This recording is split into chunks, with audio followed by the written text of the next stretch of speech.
नमस्कार प्यारे दर्शकों। दोस्तों ये है चंबल घाटी। चंबल घाटी दो अलग अलग किरदार निभाने के लिए मजबूर है। वैसे तो चंबल घाटी भारत का एक पर्यटन स्थल भी है, लेकिन दूसरी ओर इस घाटी में रहते हैं खूंखार डाकू और डकैत। जहां एक तरफ इस घाटी की खूबसूरती और रौनक दिखाई देती है, तो वहीं दूसरी ओर ये घाटी डाकू और डकैत के दहशत से भरी पड़ी है।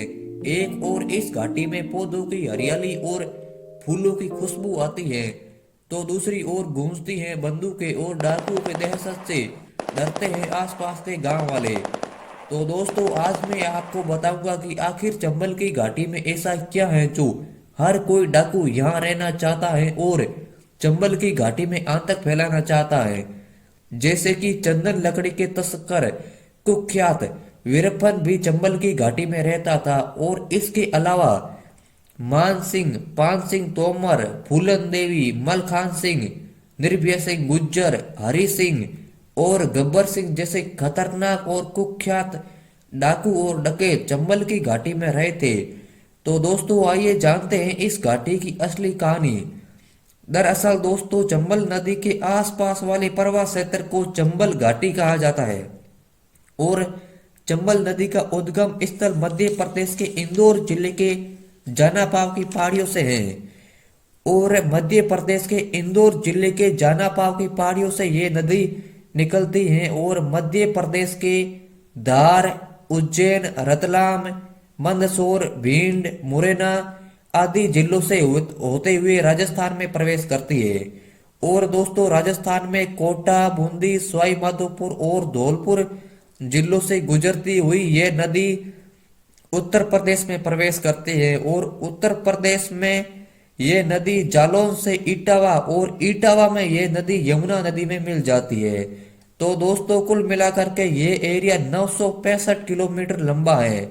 तो दोस्तों सबसे पहला कारण तो ये हो गया कि इतना लंबा एरिया होने के कारण पुलिस प्रशासन को देख रेख करने में कठिनाइयां होती है, और इन डाकू और डकैतों को लंबे एरिया में आतंक फैलाने में आसानी हो जाती है।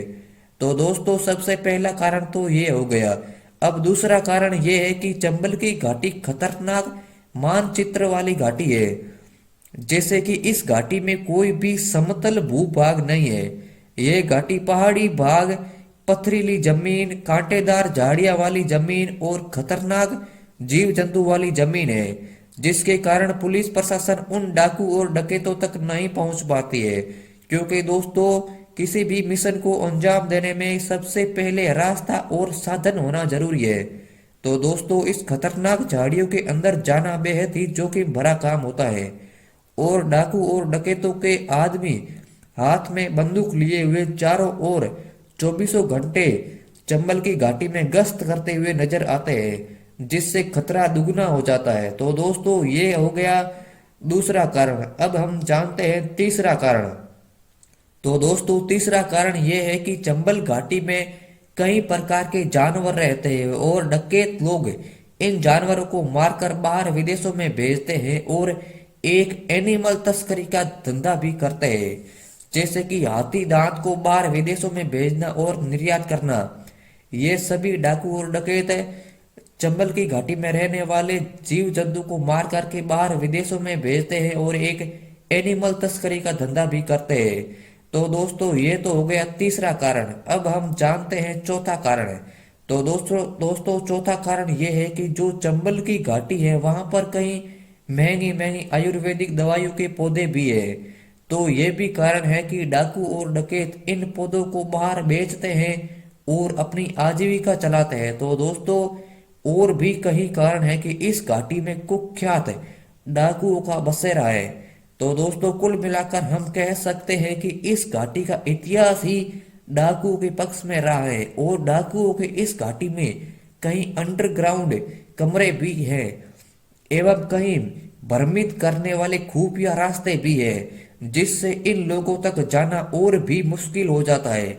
और हाँ दोस्तों इस घाटी में रहने वाले कुख्यात बदमाश किसी का मर्डर करने के लिए अंडरग्राउंड कमरे का यूज करते हैं, क्योंकि जिस भी आदमी का इन लोगों ने मर्डर किया है उन लोगों का शव कभी वापस नहीं भेजा। तो दोस्तों कुल मिलाकर के इन डाकू और डकैत लोगों के प्रति आपकी क्या राय है और आपकी क्या सोच है, ये कमेंट करके जरूर बताना कि आखिर कब तक चंबल की घाटी से आतंक का सफाया होगा।